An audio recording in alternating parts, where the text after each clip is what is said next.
You might not be after you've heard this. Right. First one is called A Message from the Ruling Classes. Today I'd like to talk to you about the reasons why this country is up the spout. Mistakes by the last administration seriously damaged our good nation. The last lot were an absolute disgrace. No money in the kitty, not a trace. Don't bother moaning, you don't have a case. As common folk like you should know your place. Us in the club will succeed and advance, while you, the wrong sort, will not get a chance. You lower classes always moan and bitch about the aristocracy, the rich. Austerity's the buzzword of the day. Our swinging cuts and taxes make you pay.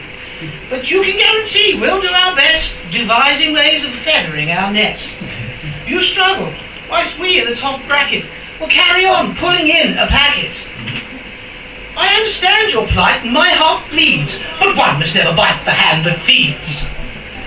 I know it's hard to be an optimist when day to day all you do is exist. But you, sorry about that. But you can rest assured we'll twist and squeeze your balls until you're begging on your knees. And I give you a little tip: investing in a lucky dip. For you is really your best chance if your life is meant to advance. You see, intrinsically I find that I will right jack frame of mind will serve to soothe my purpose well. Vote me in for another spell.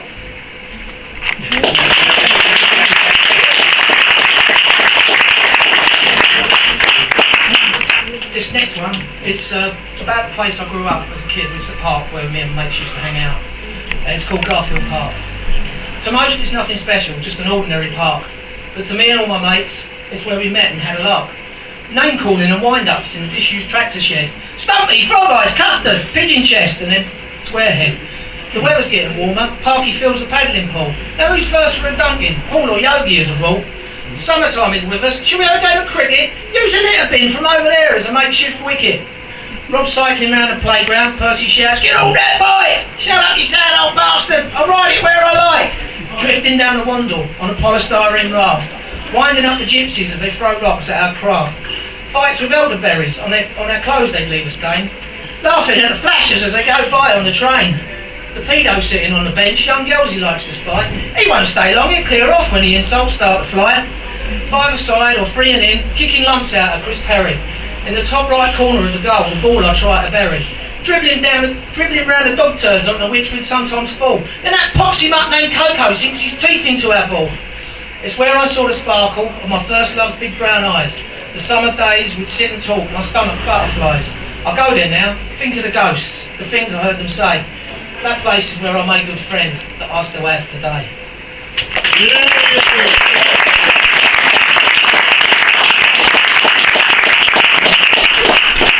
This one is written about Sir Fred Goodwin. For Sir Fred Goodwin, but not necessarily about him. It's called Complete and Utter Banker. I run a large investment bank, so naturally I'd like to thank each customer that I have screwed for all the money I've accrued. I admit it was my onus to amass an obscene bonus. I brought the country to its knees so I can pay my kids' school fees. I am an arrogant bastard, for morals I have scant regard. I have squirreled a large amount of cash in my offshore account. It isn't me where you should blame, all of your anger, hatred, blame. This has been a long time brewing, not exactly my own doing. For that, look to the government. It's them who set the covenant to make it easier to lend to all you fools who overspend.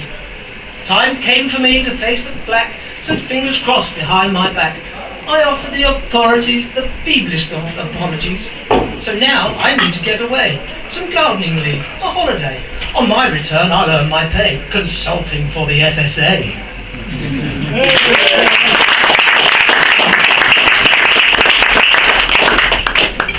Right, this one's a bit more serious. It's called The Night She Went In. She said she wasn't feeling very well and had to be admitted for a spell. Boxing Day evening in '75, one of the last times I saw her alive. We'd been to my nan's for a Christmas meal. It was late. She said she started to feel exhausted and it was time to leave and the cold night air would help her to breathe. My dad helped her on with her fake fur coat. Then events took a more serious note. From the front door of my nan's masonette, I saw a sight I tried hard to forget.